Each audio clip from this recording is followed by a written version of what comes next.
बिस्मिल्लाहिर्रहमानिर्रहीम। जी, मैं प्रोफेसर नियाज़ हूँ और आज का जो हमारा टॉपिक है वो है एसी थ्रू अ कैपेसिटर। सबसे पहले हमारे पास जो हेडिंग इसकी बनेगी वो है सर्किट डायग्राम। तो इसमें हमने अल्टरनेटिंग वोल्टेज सोर्स के साथ कनेक्ट करना है एक कैपेसिटर को, और इसके साथ हम सीरीज़ में जोड़ देते हैं एक बल्ब को, लो पावर्ड बल्ब को। उसकी क्या ज़रूरत है, क्यों हम ऐसा करते हैं? ताकि हम करंट की कंटिन्यूटी को दिखा सकें। तो सबसे पहले हम सर्किट डायग्राम को ड्रा कर लेते हैं। हमारे पास अल्टरनेटिंग वोल्टेज सोर्स है और इसके साथ हमने एक लो पावर्ड बल्ब को कनेक्ट किया है, और फिर इसके साथ एक सीरीज़ के अंदर कैपेसिटर लगा दिया और थ्रू स्विच इसको हमने कनेक्ट कर दिया अल्टरनेटिंग वोल्टेज सोर्स के साथ। ये हमारे पास आ गया स्विच, ये कैपेसिटर है और ये हमारे पास है बल्ब, लो पावर्ड बल्ब। अब सर्किट में ये हमारे पास वोल्टेज सोर्स है जिसकी पोलैरिटी कीप ऑन रिवर्सिंग, और इसके अंदर करंट जो है वो अल्टरनेट करता रहता है।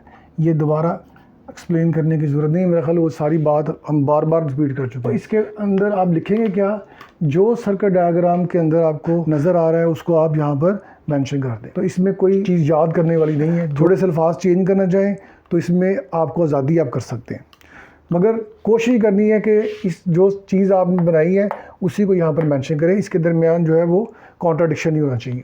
तो हम लिखते हैं कि voltage source is connected in series with low powered bulb and a capacitor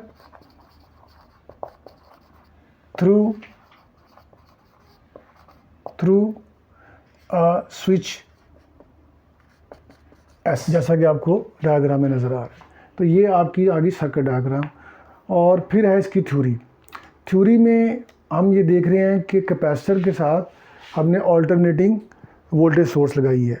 पहले हमने एक बैटरी के साथ कनेक्ट करते थे कैपेसिटर को, तो उसके अंदर जो करंट फ्लो करता था वो कंटिन्यूटी के साथ फ्लो नहीं करता था। आपको याद होगा कि वो पहले कैपेसिटर को चार्ज करता है, फिर उसके बाद कैपेसिटर डिस्चार्ज होता है, यानी कि दरमियान में गैप आता है। अल्टरनेटिंग करंट की सूरत में हमने जो बल्ब यहाँ पे लगाया है उसका पर्पज़ यही है कि हम करंट की कंटिन्यूटी को देखें।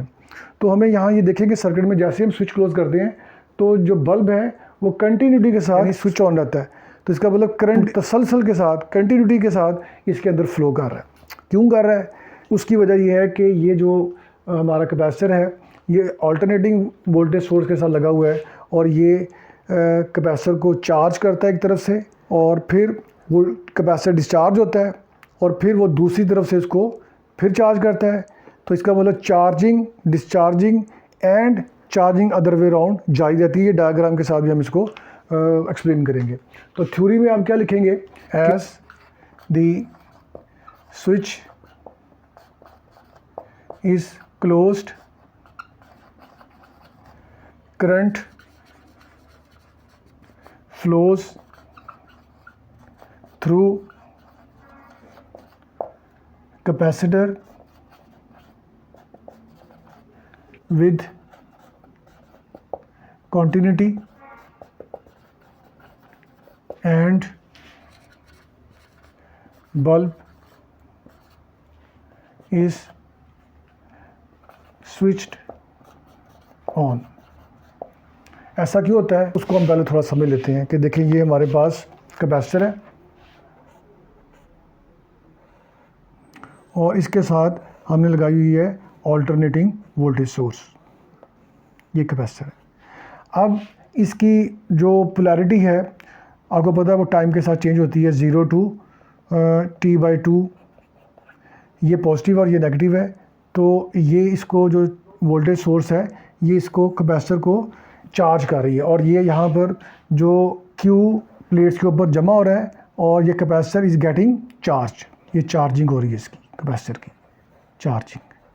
उसके बाद इसका साइकिल चेंज होता है, तो फिर जब ये 0 to T/2 में इसको चार्ज करता है, साइकिल चेंज हुआ है। अब ये इस कैपेसिटर को क्या करेगा, पोलैरिटी चेंज होगी।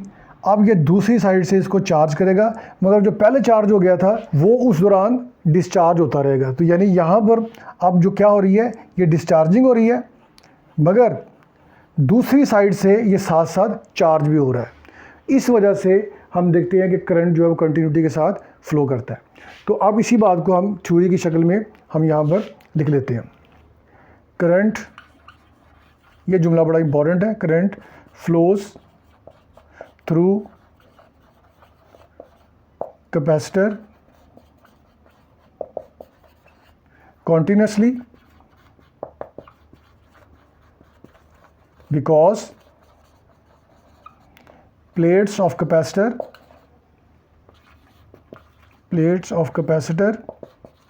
are charged, पहले चार्ज हुई, फिर discharged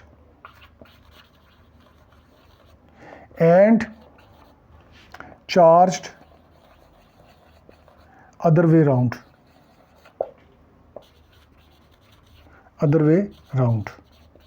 फिर देख लें इसको, पहले जब इसकी पोलैरिटी पॉजिटिव और नेगेटिव है, ये एक तरफ से इसको चार्ज कर रहा है, और फिर उसके बाद जब साइकिल 0t/2 टू t होता है तो उस दौरान पोलैरिटी चेंज होती है, और जो कैपेसिटर चार्ज हो गया था वो डिस्चार्ज होना शुरू हो जाता है।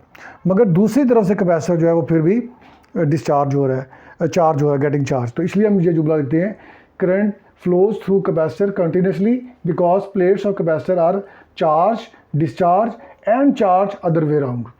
अच्छा, डेरिवेशन में आप क्या लिखेंगे, इसके अंदर थ्योरी क्या है, आप सबको पता है कि जो यहाँ पर चार्ज डिपॉजिट हो रहा है on the plates of the capacitor that is directly proportional to the applied voltage. वो कौन सा वोल्टेज जो हम इसको अप्लाई कर रहे हैं। तो अब इसको लिखेंगे हम यहाँ पर कि द चार्ज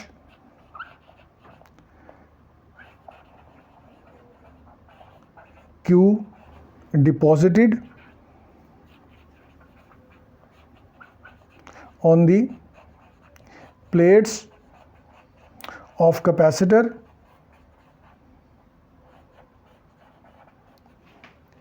बेशक इसको ना लिखें, आप डायरेक्ट लिख दें, charge Q is directly proportional to the applied voltage, तो कोई हर्ज नहीं है, मगर थोड़ी बात एक्सप्लेन हो जाती है इस तरह, तो ये अच्छी बात है। Charge Q deposit on the plates of capacitor is directly proportional to the applied voltage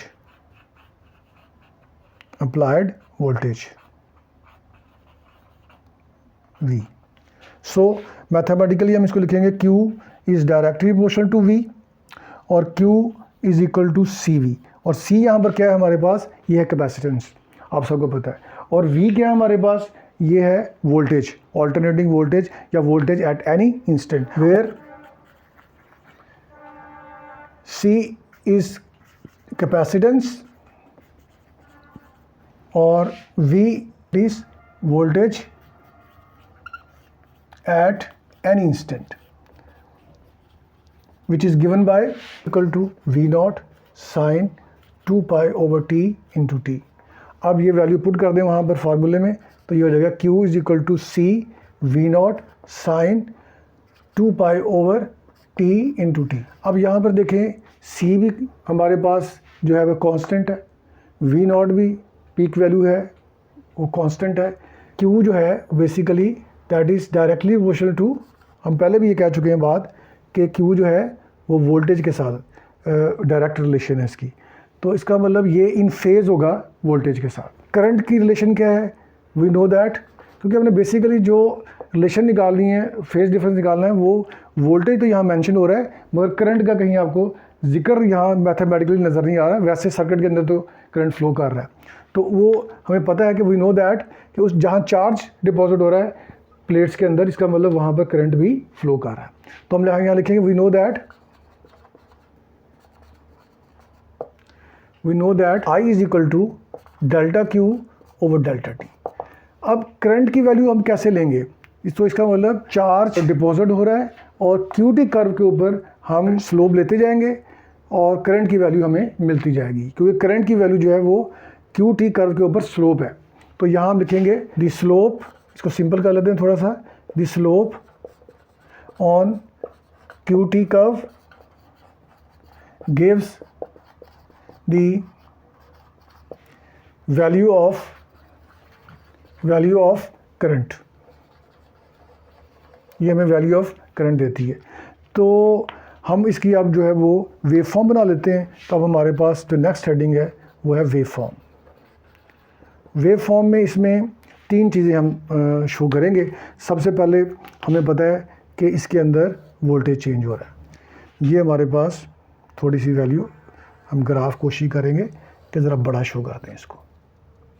अब यहाँ पर ये हमारे पास है वोल्टेज, इसके एंगल मेंशन कर दें, ये 0 और यहाँ पर कितना एंगल है, ये सारी चीज़ें अब आपको याद हो जानी चाहिए। π/2 यहाँ पर कितना होगा, पाई, यहाँ पर कितना होगा, ये 3π/2 और यहाँ पर एंगल कितना होगा, ये हो जाएगा 2π। और इसमें जो चार्ज है that is directly proportional to the v। इसका मतलब जो चार्ज इसके अंदर है, जैसे जैसे वोल्टेज बढ़ता है तो साथ साथ चार्ज भी ग्रो करता है विद टाइम। आपको पता है फैक्टर टाइम का है, और यहाँ पर आप वोल्टेज भी मेंशन कर रहे हो और साथ साथ क्यू की वैल्यू भी ले रहे हैं, और करंट भी हम इधर ही रखेंगे। तो ऑल्टरनेटिव क्वांटिटी सारी इधर है, टाइम फैक्टर और फेस थीटा दोनों इस तरफ। मैं डॉटेड लाइन शो करता हूँ इसके साथ। ये डॉटेड लाइन क्या है, जो इन फेज़ है, ये बेसिकली क्यू है। तो ये हमारे पास आ गई वैल्यू क्यू की। बेसिकली हमें वोल्टेज से ज़्यादा इस वक्त क्यू टी कर्व की ज़रूरत है, क्योंकि क्यू टी कर्व के ऊपर हम स्लोप लेंगे और हमें करंट की वैल्यू मिलती जाएगी। अब हमने यहाँ पर स्लोप को थोड़ा सा समझना है। बेसिक कंसेप्ट जो है स्लोप का है, मैथमेटिकल है, चूँकि हमारे पास जो स्टूडेंट्स हैं वो प्री मेडिकल के भी होते हैं ज़्यादा, तो जो प्री इंजीनियरिंग वाले स्टूडेंट हैं वो तो समटाइम्स बड़े अच्छे तरीके से स्लोप को समझ लेते हैं, मगर मैं बड़े सादे अंदाज में समझाता हूँ कि स्लोप हम कहते हैं स्लाइड को। जैसे आप घर में एंटर होते हैं या आपका गेट होता है, उसके आगे क्या होती है, स्लोप बनी होती है, स्लाइड बनी होती है। तो स्लोप जो है, अगर मैं कहूँ कि रोड बिल्कुल फ्लैट हो तो स्लोप 0 है। अगर मैं उसको थोड़ा ऐसे एलिवेट करता जाऊँ तो स्लोप बढ़ती जा रही है। और ये अगर बिल्कुल सीधा कर दूँ इसको तो फिर यहाँ पर स्लोप हमारी मैक्सिमम हो गई है। जैसे आप पहाड़ी चढ़ते हैं, जब पहाड़ी चढ़ रहे होते हैं तो आप स्लोप के ऊपर चढ़ रहे होते हैं, जब उतर रहे होते हैं तो फिर स्लोप आपकी डिक्रीज़ हो रही होती है। ठीक है, इसी तरह घर के अंदर एंटर होते हैं स्लोप के ज़रिए, स्लोप आपके ऐसा ऐसा बढ़ रही है, उतर रहे हैं तो डिक्रीज़ कर रही है, और आगे जाके फर्श फ्लैट आ जाता है, इसका मतलब स्लोप वहाँ पर जाके 0 हो गई। तो यहाँ पर भी सेम वही बात है। अब इनके हम जो है वो पॉइंट्स के नाम भी रख देते हैं। ये है हमारे पास पॉइंट O, ये है हमारे पास पॉइंट A, ये पॉइंट हमारे पास जहाँ पाई एंगल बना है ये है B, और ये पॉइंट जो है हमारे पास ये है C, ये पॉइंट हमारे पास है D, और ये पॉइंट हमारे पास है E। बेशक आप जहाँ तक रखें काफ़ी है। अच्छा, अब इसके बाद हमने यहाँ लेना है स्लोप। तो स्लोप जो है वो यहाँ पर रखें आप, तो आपके पास क्या आएगा, इस पॉइंट के ऊपर O के ऊपर, तो ये देखें ये यहाँ पर बिल्कुल सीधी लाइन आएगी, यानी यहाँ पर जो टेंजेंट ड्रॉ होगा वो बिल्कुल स्ट्रेट लाइन, यानी कि स्लोप यहाँ पर मैक्सिमम। तो मैक्सिमम यहाँ पर करंट की वैल्यू होगी। तो करंट की मैक्सिमम वैल्यू कितनी होती है ऑल्टरनेटिव वोल्टेज में, वो हमें पता है π/2 होती है। तो हम यहाँ पर मार्क कर देंगे इसको, मैक्सिमम वैल्यू ये हमारे पास मार्क हो गई। यहाँ पर ये करंट की वैल्यू मेंशन हो गई। यहाँ पर इस पॉइंट का भी नाम रख दें, तो इसका नाम हम रख देते हैं P। फिर उसके बाद आप यहाँ से O से जाते हैं A की तरफ, तो स्लोप जो है वो डिक्रीज़ करती है। क्या करती है, डिक्रीज़ करती है। और अब जब A पर पहुँच जाते हैं तो इस पॉइंट के ऊपर आप देखें तो A पॉइंट के ऊपर आपका स्लोप जो है वो बिल्कुल 0 है। इसका मतलब यहाँ करंट की वैल्यू कितनी होगी, 0।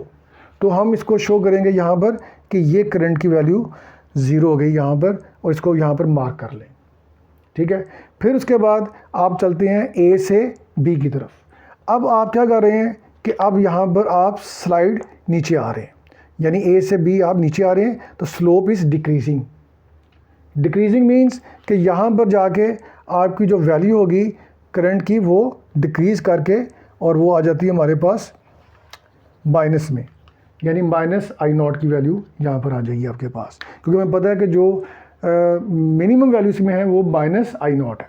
ये मार्क करते जाएं इनको, इनके नाम भी रखते जाएं, ये P, ये N, ये R, ठीक है। और उसके बाद फिर B से C यहाँ जब पहुँचते हैं तो यहाँ पर अगेन स्लोप हमारे पास कितनी है, वो 0 है।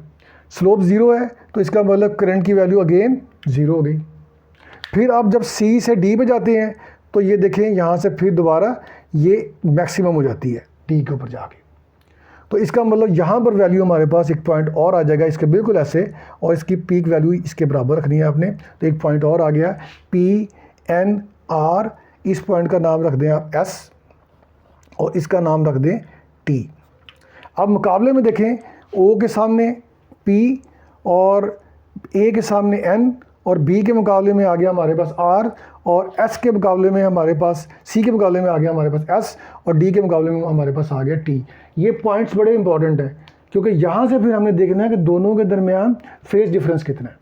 इनको कंपेयर करके हमने फेज डिफरेंस निकालना है और फिर वो कंक्लूड करेंगे वेक्टर फॉर्म के अंदर। अब यहाँ पर आप इसको फ्री हैंड कोशिश करेंगे कि ज्वाइन कर लें। यहाँ जैसे मैंने आपको बताया था कि लाइंस लगा लें, वो आपको हेल्प आउट करेंगी। अब इसके फेज लिख लें। तो P के ऊपर जो एंगल बन रहा है वो कितना बन रहा है आप सबको पता है, मैक्सिमम वैल्यू है π/2 और यहाँ पर हमारे पास आएगा पाई, यहाँ पर क्या आएगी वैल्यू 3π/2 और यहाँ पर कितना आ रहा है 2π। एट पॉइंट यहाँ पर स्लोप क्या था, slope is maximum, so current will B maximum. और मैक्सिमम वैल्यू कितनी होती है करंट की, आई नॉट। ये यहाँ पर वैल्यू कितनी है, यहाँ पर आई नॉट होगी, आई नॉट होगी प्लस। अच्छा, उसके बाद from O to A, from point O to A, तो स्लोप क्या हो रहा है, decrease, slope is decreasing, so I will be 0। Decrease हो रहा है, ये 0 हो जाएगा। इसी तरीके से from A to B, from point A to B, slope is negative, so I will be, current will be negative. तो करंट यहाँ पर क्या होगा, नेगेटिव। उसके बाद B से C, अगेन आप देखें कि करंट जो है वो डिक्रीज़ कर रहा है और यहाँ पर वैल्यू इसी हो जाएगी 0। इसी तरीके से आप यहाँ देखेंगे, यहाँ फिर इंक्रीज़ कर रहा है तो इसकी वैल्यू यहाँ पर हो जाएगी मैक्सिमम। तो इस तरीके से पॉइंट के साथ भी आप मेंशन कर सकते हैं। फिर आप पॉइंट्स का एक और कंपैरिजन कर लें कि आप देखें कि इन पॉइंट्स के ऊपर कौन कौन से पॉइंट्स के 0 और P पॉइंट के ऊपर जो फेज डिफरेंस है वो कितना है। तो यहाँ पर देखें अगर आप, तो यहाँ पर जो वोल्टेज है, यहाँ पर वोल्टेज जो है that is equal to 0, but I is equal to, I की वैल्यू को जो यहाँ पर फेज़ है वो कितना है, वो है π/2। इसका मतलब यहाँ पर जो करंट है दैट इज़ लीडिंग बाय π/2। तो सो हम कहेंगे यहाँ पर current leads from voltage by π/2। तो π/2 यहाँ पर इंक्रीज़ कर रहा है। इसी तरीके से पॉइंट है हमारे पास A और N।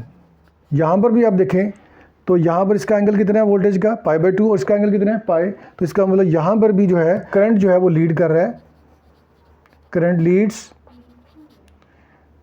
From voltage by π/2। फिर पॉइंट्स देखें आप B और R, ये आप डायग्राम के साथ आपने इसको रटा ही लगाना, B और R। देखें एक का एंगल पाई है, दूसरे का 3π/2 है। तो इसका मतलब जो यहाँ पर वोल्टेज है, जो करंट है, अगेन लीड कर रहा है π/2। अब आ जाएं इस पॉइंट पे C और S के ऊपर, C और S के ऊपर भी आप देखें तो C के ऊपर और S के ऊपर देखें, ये 3π/2 है और ये क्या है 2π। तो हम ये कह सकते हैं कि करंट जो है, करंट लीड्स फ्रॉम, ये कंक्लूजन है, फ्रॉम वोल्टेज बाय π/2 फेज। अब इसको वेक्टर फॉर्म में हमने शो करना है, और किस तरीके से शो करना है, तो ये बड़ा सिंपल तरीका है। ये थोड़ा सा कॉम्प्लेक्स है कंपैरेटिवली, मगर वेक्टर फॉर्म हमने पढ़ा इसलिए है ताकि हमें फेज डिफरेंस को समझने में आसानी हो। तो अब हम देखेंगे कि इसकी वेक्टर फॉर्म कैसे आएगी जी। तो अब वेव फॉर्म के बाद हम डिस्कस करेंगे इसकी वेक्टर फॉर्म, और सारा काम हमने उधर समझ लिया है। अब यहाँ पर वेक्टर डायग्राम बनाना कुछ मुश्किल नहीं है हमारे पास, और हमें कंक्लूड क्या किया था कि करंट जो है वो लीड कर रहा है। तो ये हमारे पास करंट आ जाएगा जो लीड कर रहा है, ये करंट की वैल्यू है, और इसके साथ जो वोल्टेज है वो लैग कर रहा है, ठीक है जी। और यहाँ पर जो इनमें फेज डिफरेंस है ये π/2। एक बात और अंडरस्टैंड कर लें, वो पहले भी मैं समझा चुका हूँ जब हमने वेक्टर रिप्रेजेंटेशन पढ़ी थी। ये दोनों वेक्टर जो हैं ये काउंटर क्लॉकवाइज रोटेट कर रहे हैं विद अ एंगुलर फ्रीक्वेंसी जो कि सेम है, जो कि हमारी कॉइल जो है वो रोटेट जिस फ्रीक्वेंसी रोटेट कर रही है, तो ये वेक्टर भी उसी फ्रीक्वेंसी के साथ रोटेट कर रहे हैं। यानी ये जब एंगल करंट जो है 180 होगा तो ये उस वक्त वोल्टेज 90 पे होगा, और 270 पे आ जाएगा तो ये 180 पे चला जाएगा, मगर रहेगा पीछे, इसलिए कि वोल्टेज जो है हमेशा लीड कर रहा है। अच्छा, यहाँ पर एक बड़ा दिलचस्प सवाल है कि ये करंट लीड क्यों करता है। पहले तो हमने देखा साथ साथ चल रहा था, अब ये पीछे रह रहा है।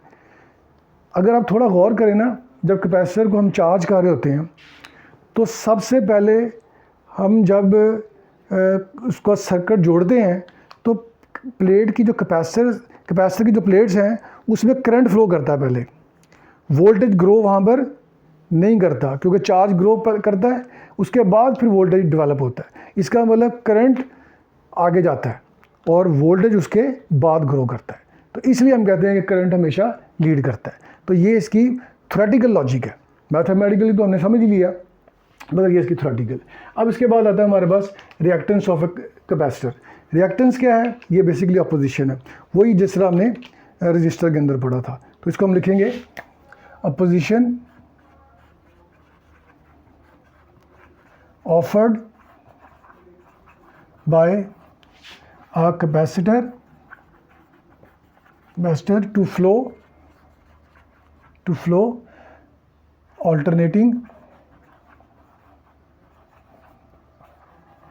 alternating current is called reactance of that capacitor. Mathematically हम इसको लिखेंगे, इसको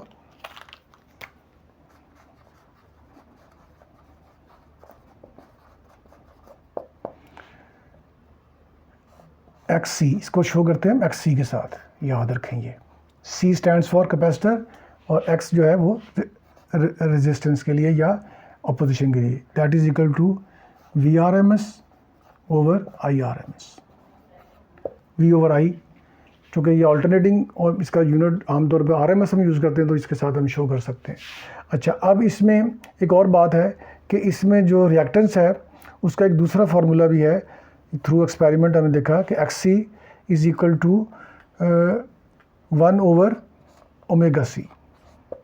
ओमेगा की वैल्यू आप सब जानते हैं, omega is equal to 2 pi over T, और इसको हम ऐसे में लिख सकते हैं 2 पाई इंटू F, क्योंकि T क्या होता है? Frequency is equal to 1 over time period, ये रिलेशन भी आप जानते हैं। तो इसको हम लिख सकते हैं XC is equal to 1 over 2 pi FC। तो XC is actually directly inversely proportional to the frequency. तो ये रिलेशन याद रखें कि जैसे जैसे फ्रीक्वेंसी कम होगी तो ऑपोजिशन ऑफ द करंट बढ़ेगी, ये इन्वर्स रिलेशन है। अच्छा, रेजिस्टेंस के अंदर AC थ्रू रजिस्टर में हमने फ्रीक्वेंसी का जिक्र नहीं किया। असल में जो रेजिस्टेंस है that is independent of frequency, ये बात याद रखें। ये उस टॉपिक में भी आप उसको अंडरलाइन करके लिख लीजिएगा कि जो फ्रीक्वेंसी है AC थ्रू रजिस्टर में, रजिस्टर की जो फ्रीक्वेंसी के ऊपर डिपेंड ही नहीं करती, इंडिपेंडेंट ऑफ फ्रीक्वेंसी। ये MCQ भी एक अच्छा MCQ हो सकता है। लास्ट टॉपिक है वो है पावर डिसिपेशन। पावर डिलीवर होती है कैपेसिटर को, मगर कोई पावर खर्च नहीं होती। जितनी पावर हम देते हैं कैपेसिटर को वो सारी की सारी वापस कर देता है। ये क्या सीन है, ये हम जब पढ़ेंगे AC थ्रू इंडक्टर, तो वहाँ डायग्राम के साथ मैं शो करूँ, उसको एक्सप्लेन करूँगा, और चूँकि टेक्स्ट बुक के अंदर भी एक्सप्लेनेशन उसी के अंदर दी गई है, मगर वहाँ पर जाके जब मैं समझाऊंगा तो ये चीज़ भी आपको साथ ही समझ आ जाएगी। तो बस इतनी बात याद रखें कि no power is dissipated in AC through a capacitor. ये हमारे पास, तो आज के लिए काफ़ी इतना ही। Thank you very much.